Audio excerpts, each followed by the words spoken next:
Mon nom est William Overbeck. Je suis co-directeur des fermes Overbeck. On cultive du maïs grain pour la consommation animale, du soya non OGM pour la consommation humaine et du blé fourragé, donc pour la consommation animale. On fait de plus en plus de cultures de couverture afin de couvrir notre sol et réduire un peu les impacts négatifs sur l'environnement que notre mode de production peut entraîner. Je suis Fritz Leitoileur des fermes Leitoileur incorporées, producteur laitier, grande culture et travaux à forfait. Notre motivation pour intégrer l'intelligence artificielle dans notre entreprise, c'est vraiment le fait d'avoir une meilleure prise de décision sur les choses dont on a le contrôle. À la ferme, on a acquis des robots de traite, 2 robots de traite pour traire les vaches.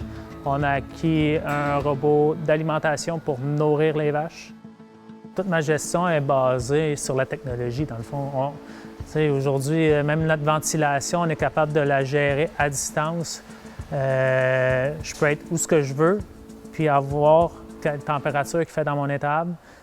Est-ce qu'il y a un orage qui se lève ou une tempête de neige de vent qui se lève? Je vais juste changer quelques paramètres pour que ça fasse du sens pour que nos animaux soient bien à la ferme.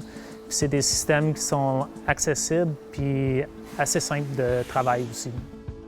Le but de tout ça, c'est de prendre les meilleures décisions possibles, d'avoir la régie qui permet de maximiser un peu le rendement des cultures, mais surtout la marge qu'on en tire économique, mais tout en intégrant aussi un certain aspect écologique, donc d'essayer de réduire l'impact que l'agriculture a sur la terre, sur l'écosystème que la terre a, autant en termes de micro-organismes ou en termes d'eau qui en sort. Puis c'est à travers justement une meilleure compréhension de ce qu'on fait, puis ultimement, mais qu'est-ce qu'il faut refaire, qu'est-ce qu'il ne faut pas refaire pour avoir vraiment la recette gagnante. À travers mon parcours académique, j'ai réalisé que l'intelligence artificielle pouvait aider à régler tout plein de problèmes. La raison du pourquoi de tout cet investissement-là, je te dirais, c'était pour ma relève. J'ai 2 enfants qui sont rendus adolescents, qui s'en vont dans la lignée de l'agriculture, dont reprendre la ferme familiale.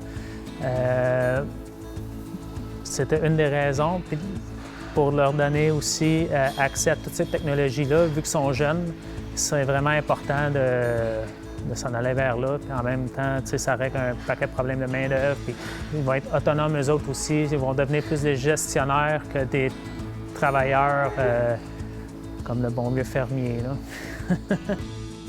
Le plus gros défi d'installation de tout ça, c'était de relocaliser mes vaches sur 2 sites complètement différents.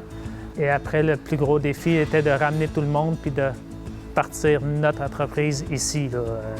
Comme je vous ai dit, ça prenait 1 an là, à être capable de faire le tour de la roue. Le projet, c'est sûr que j'y crois. Je crois qu'à moyen terme, on va révolutionner beaucoup de façons de faire en ayant vraiment des données précises sur nos champs. On va appliquer, comme je l'ai dit, la bonne dose du bon produit au bon endroit, au bon moment. Puis d'avoir autant de données, mais ça change complètement la signification de ce mot-là. Souvent, quand on disait ça avant, c'est qu'on parlait de la grandeur du champ. Là, avec les drones, on parle au centimètre carré près. Le progrès est continu dans ce monde-là, puis il faut se tenir au courant pour être sûr d'avoir les outils idéaux pour faire ce qu'on veut. Toutes ces technologies-là, c'est l'avenir de l'agriculture. On n'a plus le choix d'adhérer à ça, sinon les petites fermes qui vont rester familiales puis à la main encore vont forcément disparaître.